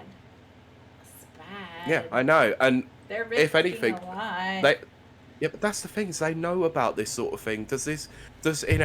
Surely they would know that inaccurate reporting like this, and the one earlier on in the year when Nintendo also pulled them up about it too, where they actually had to use a nearly defunct Twitter account based on investors to specifically tell their investors that Bloomberg article was wrong. Yep. It seems like the Bloomberg have got a bee in their bonnet about Nintendo, and Nintendo aren't happy about that. Yeah. And rightly so, because they keep giving inaccurate information by the looks of it. Yeah. So, I don't know. Anyway, so in a tweet after the story's publication, by the way, this went up an hour after the publication because they were clearly asked for comment in the article and refused. Right. The company refuted it is supplying tools to drive 4K development Hold on. It says Nintendo responded to a list of questions, but by saying Bloomberg's reporting is inaccurate, but then says in the tweet, the company refuted its supplying of tools to 4K development. What? I mean, I don't know the legal ramifications, but I mean, if they didn't do it, then they didn't do it, or if they did do it, they did do it. Exactly. Yeah. Look, I can understand for marketing reasons and all of that. You've got an OLED version coming out in the next few days. Right. You're not going to want to ruin your market share by saying, yeah, we've got a new model coming out next year, by the way, so don't buy this OLED version. Right. Because it's more than likely if there is a 4K Switch, it will have an OLED screen on it too. I would think so, yeah. Yeah, so they've reiterated it has no plans for any new Switch model besides the OLED variant, which I'm pretty sure they said that they had no plans for a new model before announcing the OLED variant. So they did. So anyway, moving on, it says after publication, Zynga spokeswoman Sarah Ross disputed what the people familiar with this matter have said. To clarify, Zynga does not have a 4K developer kit from Nintendo, she said in a statement. Bloomberg began reporting on details of the product more than a year ago, including the bigger OLED display. No, you didn't. You called it a 4K Switch, and then you revised that back when you realized that it was wrong. Yep. The full release and the higher price, no, you did not. That actually came from Nate Drake, or also known as Nate the Hate. It was also supposed to contain a faster chip from the NVIDIA Corp, which that's not true. That would enable 4K graphics to connect when connected to the TV. People would believe the plan said in March. NVIDIA declined to comment. Of course they declined to comment. But the 4K capability didn't come to pass. Wow, no surprises there. Right. It's unclear exactly when the design It's unclear exactly when the design changed. Right. The reason, according to a person familiar with Nintendo's hardware planning, was component shortages, a far-reaching problem born out of the COVID-19 pandemic. After unveiling the Switch OLED, Nintendo said it had no plans for launching any other model at this time. Yeah, at this time. I'm not reading any more of this because it is literally going over the same ground again and again and again and again. So basically what we can take from this is Nintendo aren't going to tell you whether or not they're making a new one until they officially announce it. Bloomberg are reaching at the best of times, and they are really winding up Nintendo to the point where when it comes to be that they might want a review outlet for this, they might not get one. Yeah. And so, they shouldn't. Yeah. No, we're not. Deadbeat Punk, we are not bullying Bloomberg. We're pulling up outlets who cannot report accurately. We got beef with Bloomberg. Yeah. Here's the Sunday beef. It can go on my plate. Just add it with a side of Bloomberg. Man, I'm hungry now. We're gonna have to wrap this up soon. we are very much wrapping this up soon. So I want to know what, like, I know you've obviously commented through this as well, and I have too. But do you really believe, based on the information available to us, that Nintendo really are working on a 4K Switch? Whoa. Or is this potential that the developers are turning around and saying this is a 4K development kit, like Switch development kit, but could be a 4K development kit for their newest console, which is clearly in the R&D planning stage at the moment? It has to be. I mean, let's use logic here. The Nintendo Switch can't... I mean, it's already been out for 5 years, right? It came out 2017, so we're into its roughly, 5th year now. Yeah.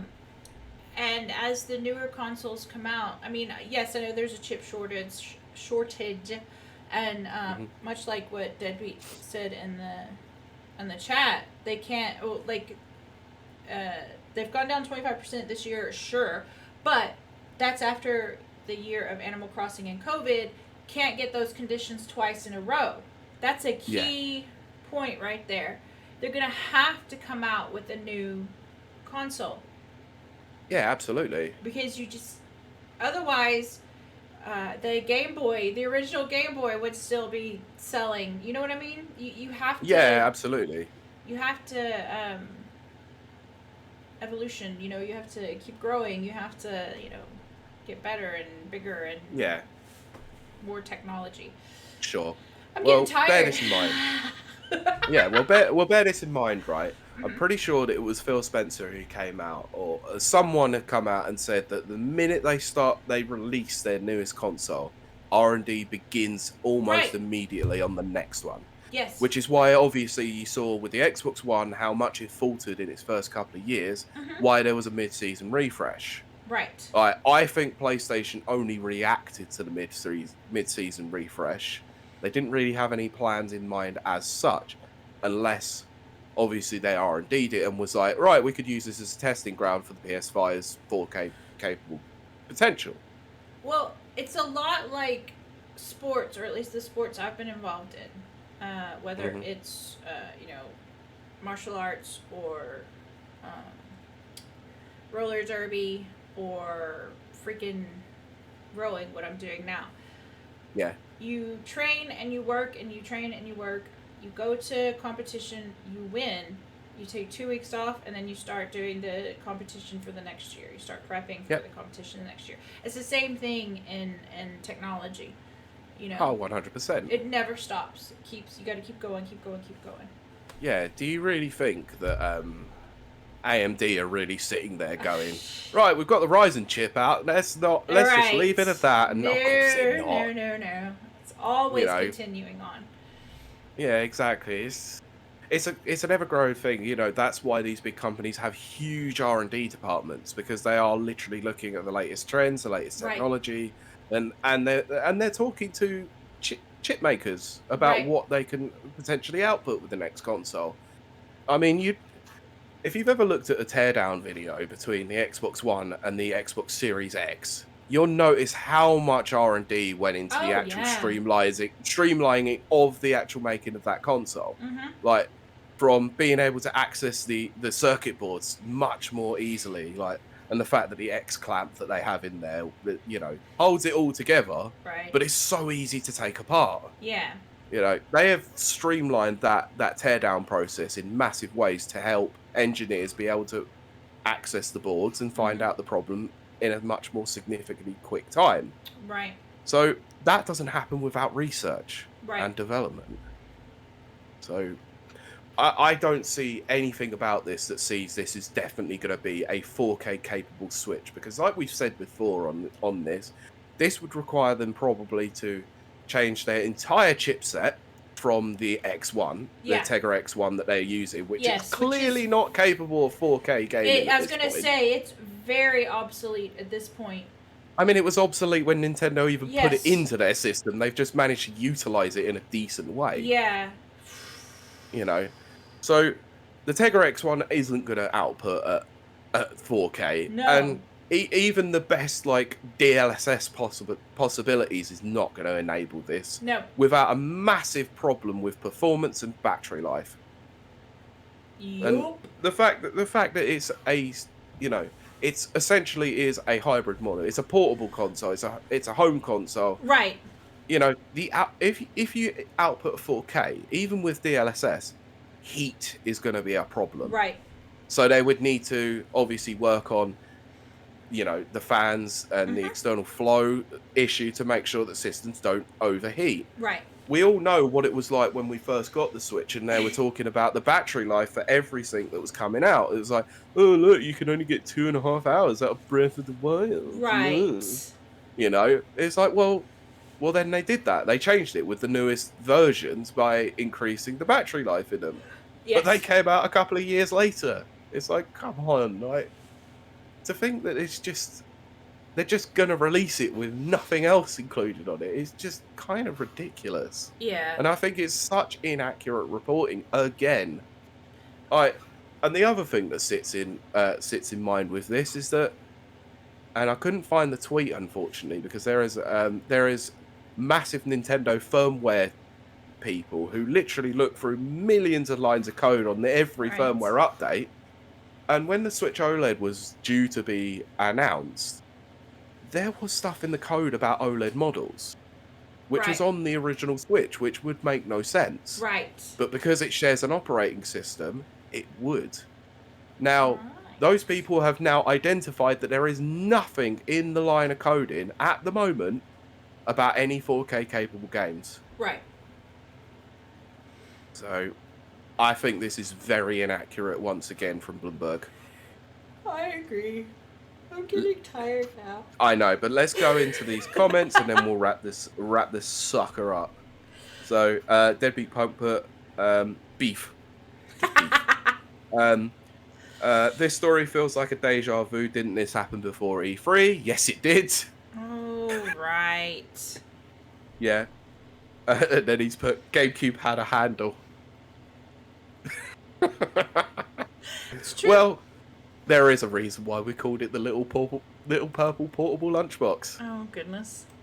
Yes. Best of the generation 4K Farmville, plans change. Oh my gosh. What a catchphrase.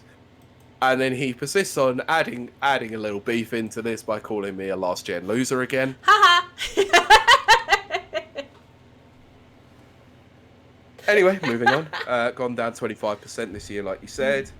But that's after a year of Animal Crossing and COVID, like you mentioned. Yeah, I think those are very good points. Yeah, he can't get those conditions. And he's asked us to stop point. bullying Bloomberg, called them Bloom Beef. And it says, Kylie's Rumour Receptacle the entire episode. Yes, it is. Pete's already decided to name it that anyway, so. Yeah, I might even change it to Rumour Receptacle, but Rumour Mill was the original, I think. And then Brent has finished up by putting, reminds me of the Audi R8 prototype. They put so much R&D into it that Race Control banned some of their streamlined repairs. Wow, okay. Oh, that's crazy. I mean, the R8 is a fantastic car, to be fair. Right, I would assume as much, yeah. That's crazy. So, that's quite interesting. Absolutely. Anyway, we're going to call it a night. Call it a day. Call it an evening, wherever you're listening to this. Wherever your ears are in this global positioning of this world. I'm so tired. Yeah. Oh, I know. So anyway, the reason why we're doing a shorter rumour-based episode this time is because my focus at the moment currently on a much bigger thing that will come next week, which is EGX 2021, the first in-person event for nearly 2 years. Something bigger is coming. That's what she said. Yes. But yeah. So I will be at EGX next week. Yep. From Thursday to Saturday. So if anyone is listening and will be at EGX in London at the Excel Centre, fingers crossed. Yep. Touch wood, obviously. That I should have a Rapid Review shirt ready to go, so you should be able to find it quite easily. Hopefully. Hopefully that will go as planned. Yes, so we're going to be covering that in major details next week. What we saw, what we played,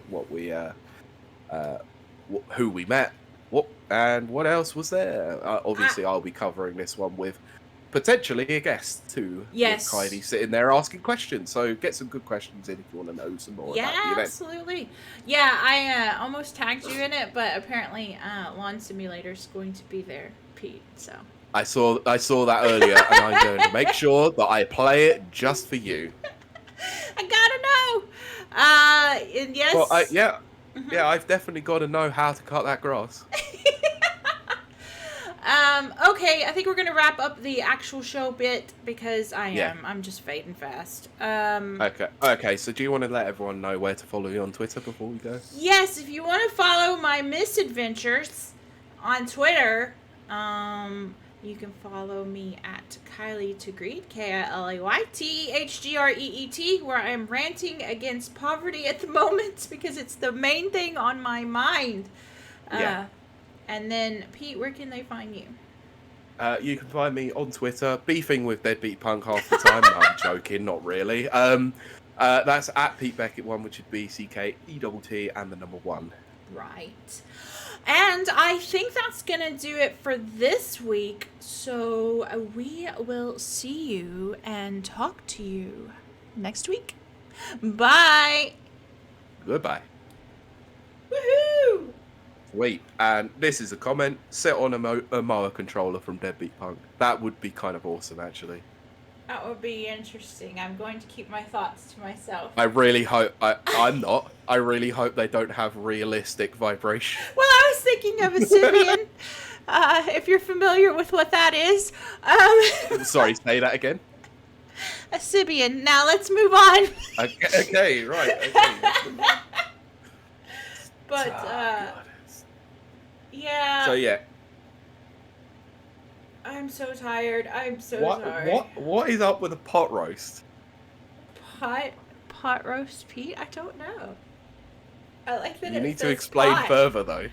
I have to pee. That literally just reminds me of the quote from The Simpsons, which the behind the laughter episode where Marge is like, "Well, go and do it. Just do it. Have the pot."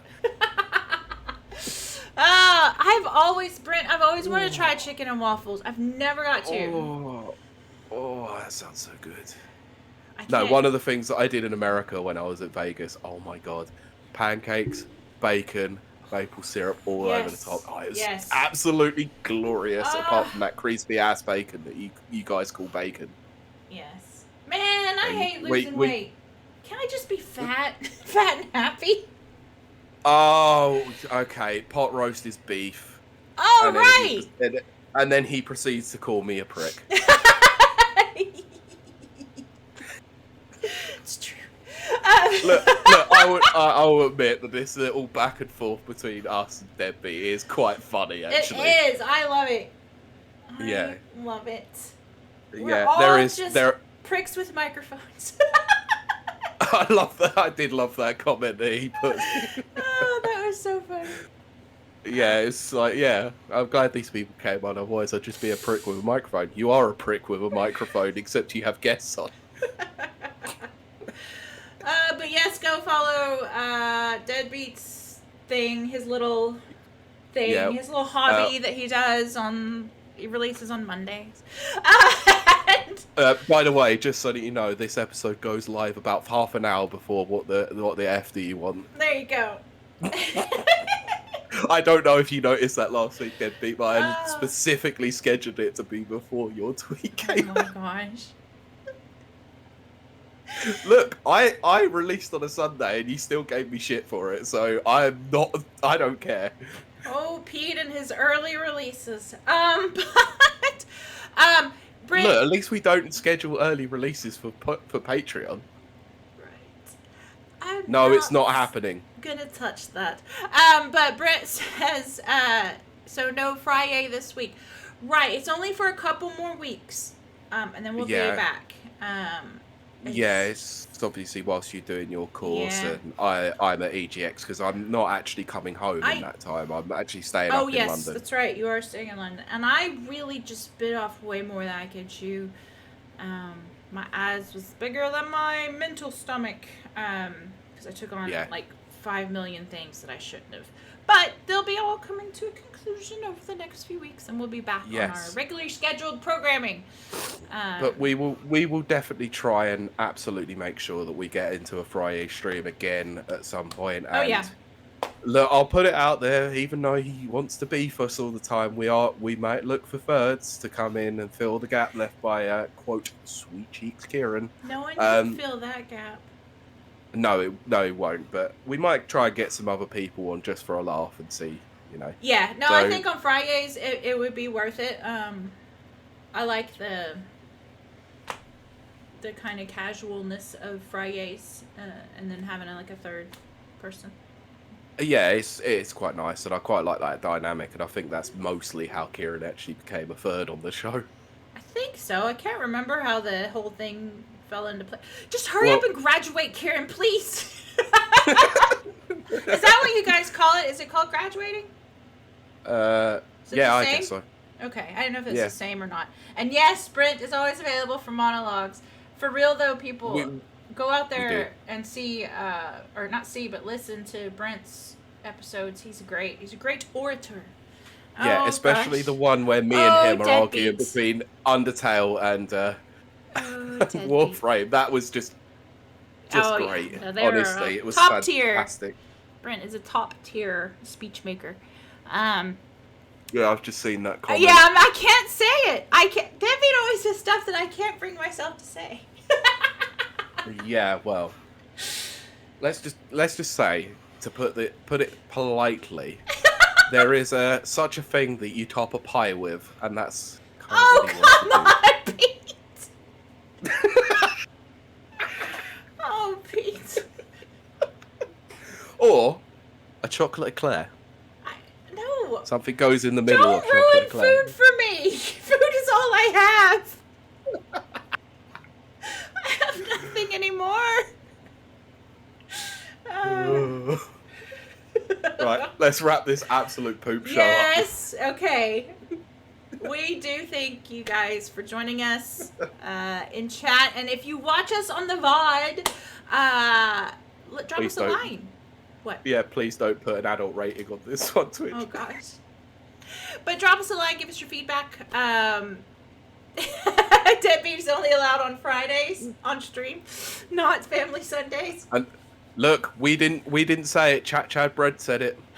That's true. Oh yes, and I said I was going to reiterate this before we go. Yeah. Come join us on Tuesday, either as an observer or a participant.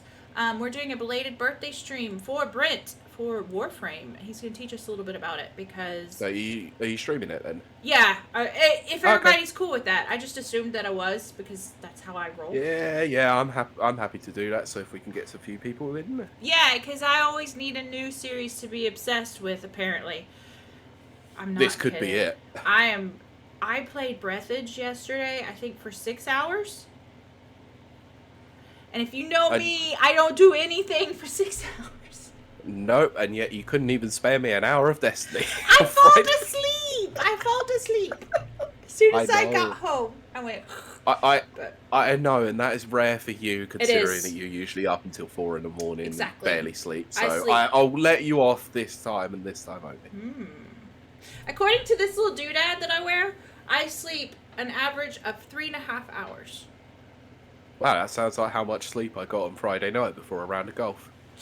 Yeah, but you did that to yourself. Not even... Congratulations. You just played yourself. That's right. I have to pee. Anyway, I'm not lying. I gotta go. I know. Right. That's it. See you later, everyone. All right. We will talk to y'all at some point this week, probably on Tuesday when we do Warframe. But you never know. Also, I'm totally going to do Outlast at some point. But I'll let everyone know. Dead Space is definitely going to happen when I get back from EGX. I will ensure of it. Yep. Okay. Yeah, I literally bought the Xbox version just so I could play it back compat. Oh, goodness. And stream it. All right. We'll see y'all later sometime. Bye. Bye.